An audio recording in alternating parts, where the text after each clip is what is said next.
ഇത് ആടിൻ്റെ കരള നമുക്ക് ചെറുതായിട്ടൊന്ന് കട്ട് ചെയ്തിടാം. മഞ്ഞൾ പൊടി ഇട്ട് കൊടുക്കാം, ഗരം മസാല ഇട്ട് കൊടുക്കാം, മുളക് പൊടി ഇട്ട് കൊടുക്കാം, കുരുമുളക് പൊടി തോനെ ഇട്ട് കൊടുക്കണം, പൊടി ഇട്ട് കൊടുക്കാം.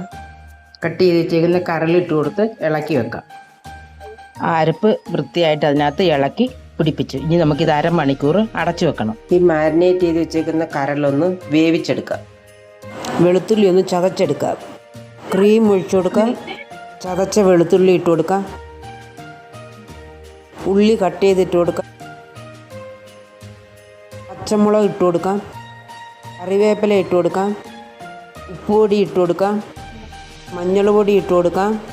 കുരുമുളക് പൊടി ഇട്ട് കൊടുക്കാം. ഇഞ്ചിയുടെ പൗഡർ ഇട്ട് കൊടുക്കാം. ഗരം മസാല ഇട്ട് കൊടുക്കാം. വേവിച്ച് വെച്ചിരിക്കുന്ന ലിവർ ഇട്ട് കൊടുക്കാം. ഇളക്കി യോജിപ്പിക്കാം. അടച്ചു വെച്ച് ഒന്നുകൂടി ഒന്ന് വേവിച്ചെടുക്കാം.